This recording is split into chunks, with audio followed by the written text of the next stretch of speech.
तो साथियों, जो बांग्लादेश पिछले कुछ दिनों से शांत बैठा था, अब उससे रहा नहीं गया तो उन्होंने भारत के खिलाफ फिर से जहर उगलना शुरू कर दिया है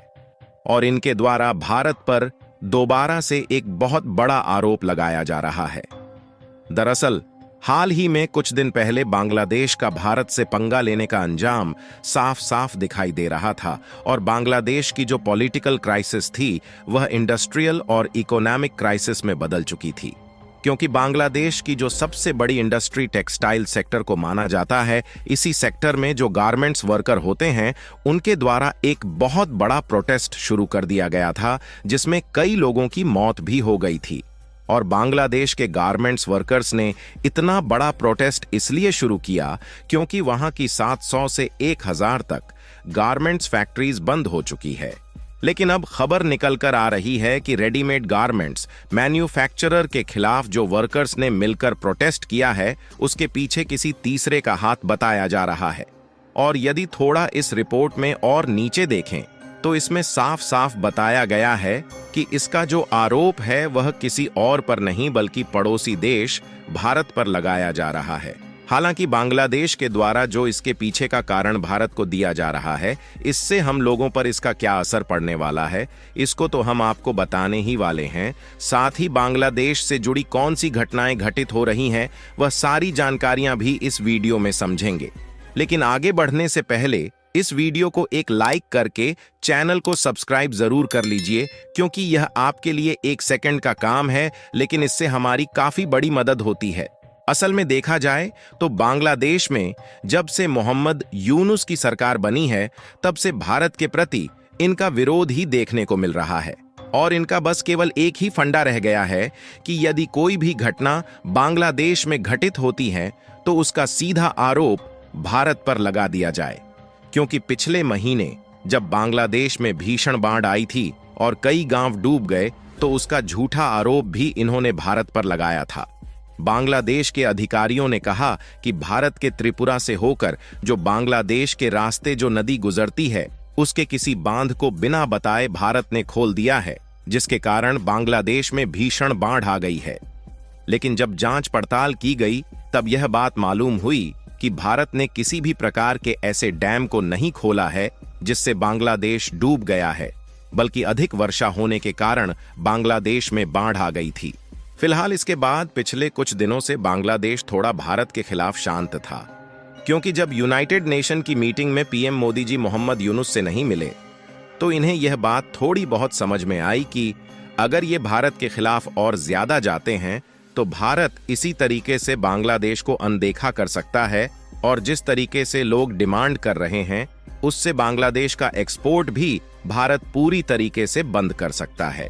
इसके बाद उनके यहाँ उपयोगी सामानों की काफी ज्यादा कमी पड़ जाएगी और यह चाहकर भी दूसरे देश से मदद नहीं मांग पाएंगे, क्योंकि इनके ऊपर कर्ज का एक बहुत बड़ा बोझ लदा हुआ है। लेकिन शायद भारत के खिलाफ चुप रहना बांग्लादेश से यह बात पच नहीं रही थी, इसीलिए भारत के खिलाफ जहर उगलकर इन्होंने भारत पर झूठे फुरे आरोप लगाना फिर से शुरू कर दिया है। दरअसल हाल ही में पिछले हफ्ते बांग्लादेश की राजधानी ढाका में एक बहुत बड़े लेवल का प्रोटेस्ट देखने को मिला और यह कोई छोटा मोटा प्रोटेस्ट नहीं था, बल्कि यह विरोध प्रदर्शन बांग्लादेश की सभी गारमेंट्स वर्कर्स ने एक साथ इकट्ठा होकर शुरू किया था,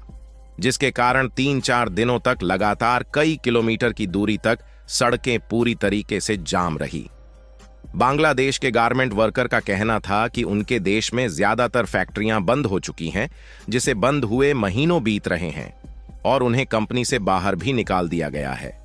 लेकिन समस्या वाली बात यह है कि इन सभी वर्कर्स को पिछले कुछ महीनों की बकाया सैलरी अभी तक नहीं मिली। कंपनी ने आश्वासन दिया कि सितंबर महीने की 31 तारीख तक इनका पूरा बकाया पेमेंट कर दिया जाएगा, लेकिन जब कंपनियों के मालिकों ने ऐसा नहीं किया तो बांग्लादेश की आसमान छूती महंगाई में इनका जीवन यापन करना मुश्किल हो गया था।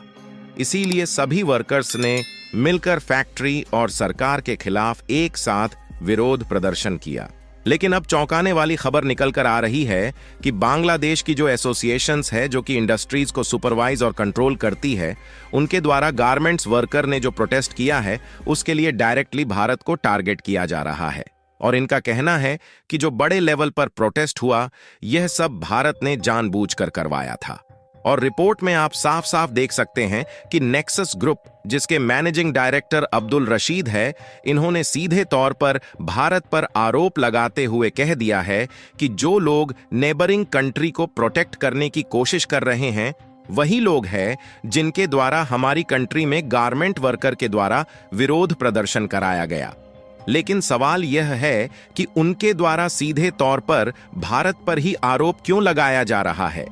क्या बांग्लादेश के सभी लोग भारत विरोध में इतने पागल हो गए हैं कि जो कुछ भी गलत हो उसका सीधा इल्जाम भारत पर लगाया जाए? तो इसके लिए आपको बता दें कि बांग्लादेश की स्थितियां इसीलिए बिगड़ी क्योंकि इन्होंने भारत का विरोध करना शुरू किया। लेकिन जब बांग्लादेश की कई फैक्ट्रीज में ताला लग चुका है और उनकी टेक्सटाइल इंडस्ट्री पूरी तरीके से बर्बाद हो चुकी है, तो दुनिया के जो बड़े बड़े ब्रांड्स हैं वह भारत के साथ जुड़ रहे हैं और भारत का टेक्सटाइल और बने बनाए गारमेंट्स का एक्सपोर्ट इतनी तेजी के साथ दुनिया भर में बढ़ रहा है कि रिपोर्ट सामने निकलकर आ चुकी है, जिसमें बताया जा रहा है कि फाइनेंशियल ईयर 2026 में भारत का टेक्सटाइल एक्सपोर्ट $65 बिलियन तक पहुंच जाएगा और केवल अगले 4 सालों में यानी कि 2030 तक इसमें इतनी तेजी के साथ उछाल आएगा कि यह $350 बिलियन को पार कर जाएगी। और यह संभव इसलिए है क्योंकि गारमेंट्स और टेक्सटाइल सेक्टर में भारत के उत्तर प्रदेश में बहुत बड़े इन्वेस्टमेंट की तैयारी शुरू हो चुकी है, जिसमें बांग्लादेश की मिट्टी में मिलती टेक्सटाइल इंडस्ट्री के बीच ही जो बड़े बड़े गारमेंट्स वाले ब्रांड है वह लखनऊ हरदोई वाले रोड के पास जो टेक्सटाइल पार्क है उसमें अपनी यूनिट सेटअप करने जा रहे हैं, जिसके लिए कोई छोटा मोटा नहीं बल्कि 10,000 करोड़ रुपए का इन्वेस्टमेंट किया जा रहा है। और इतनी तेजी के साथ ग्रोथ होने का खुलासा जब एक्सपर्ट ने किया है तो यह बांग्लादेश को कहीं ना कहीं ठेस पहुंचा रही है कि जो बांग्लादेश टेक्सटाइल इंडस्ट्री में भारत से आगे था वह खुद की गलतियों के कारण भारत से पीछे जा रहा है। इसके लिए बस इनका एक ही फंडा रह गया है कि इनके देश में जो कुछ भी गलत हो उसका आरोपी भारत को ठहरा दो। वैसे तो भले ही इन्होंने वर्कर प्रोटेस्ट के पीछे भारत को दोषी ठहराया, लेकिन दुनिया इनकी बातों पर बिल्कुल भी यकीन नहीं कर रही। इसका अंदाजा आप इसी रिपोर्ट को देखकर लगा सकते हैं, जिसमें साफ साफ बताया जा रहा है कि ILO यानी कि इंटरनेशनल लेबर ऑर्गेनाइजेशन ने खुद बांग्लादेश से यह बात कही है कि तुमको अपने लेबर कानून को चेंज करने चाहिए। और बांग्लादेश में जो अस्थिरता रेडीमेड गारमेंट मैन्युफैक्चरर के द्वारा देखने को मिल रही है उसका मेन रीजन यही है। यानी कि बांग्लादेश भारत को फंसाने के लिए कितना भी पैर क्यों ना मारे, दुनिया को बांग्लादेश की हकीकत मालूम चल चुकी है। और अब तो सूरज भी पश्चिम से निकलना शुरू हो गया है, क्योंकि अमेरिका ने मोहम्मद यूनुस से सीधे तौर पर कह दिया है कि हिंदू अल्पसंख्यकों की दुर्गा पूजा सेलिब्रेशन में कोई भी दिक्कत नहीं आनी चाहिए। फिलहाल भारत को आपदा के बीच टेक्सटाइल इंडस्ट्री में अवसर मिल गया है, उसके लिए भारत को बधाई जरूर दें और इस वीडियो को एक लाइक करके अपने मित्रों तक शेयर जरूर करें ताकि उन्हें भी जानकारी मिल सके। और हमने इस वीडियो के माध्यम से सही जानकारी पहुंचाने के लिए काफी ज्यादा रिसर्च किया है, उसके लिए चैनल को सब्सक्राइब करके बेल आइकन को ऑल पर जरूर सेलेक्ट करें। जय श्री राम।